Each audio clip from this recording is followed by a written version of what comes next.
దూరం ప్రయాణాలకు రోడ్డు తవ్వలు పోవాలంటే ఒక రోజు పట్టొచ్చు. గదే రైలు ఎక్కితే 10-12 గంటల్లో వెళ్ళిపోతాం కావచ్చు. అదే విమానం అయితే 2-3 గంటలే, తక్కువ టైంలో వెళ్ళిపోతారు. కాబట్టి కొందరు విమానం దిక్కే చూస్తారు. అర్జెంట్ ప్రయాణాలు ఉంటే గాలి మోటరే పక్కా. ఇట్లా ఎక్కినమా అట్లా దిగినమా అన్నట్టుంటది. చదువులకని జాబులకని పక్క రాష్ట్రాలు బయట దేశాలు పోతోళ్ళంతా పట్నంకెళ్ళి శంషాబాద్ డిపోకే వస్తారు. కానీ ఇప్పుడు ఆడ పరిస్థితి ఎట్లున్నదో చూడుర్రీ.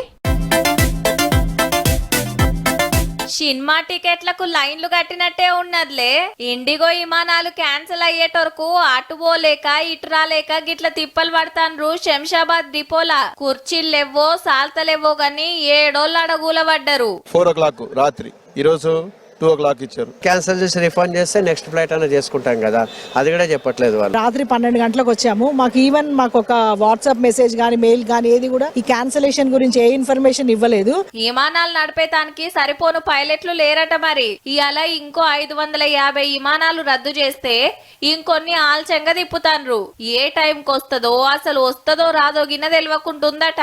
దీక్షలు ఒడిపించుకొని శబరికి పోయే స్వాములు డిపోలనే గిట్ల భజనలు చేస్తున్నారు.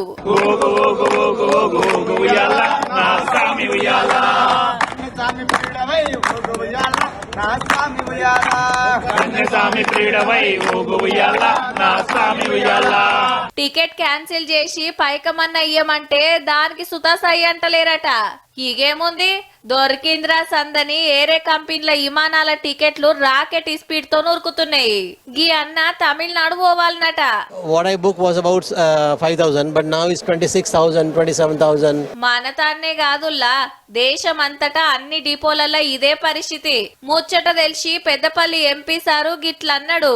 There are close to 200 flights that were cancelled just on a single day. Even if you take around 200 to 250 passengers in a flight, that's close to 50,000 families that are affected just in one single day. And this is the third day that it's happened.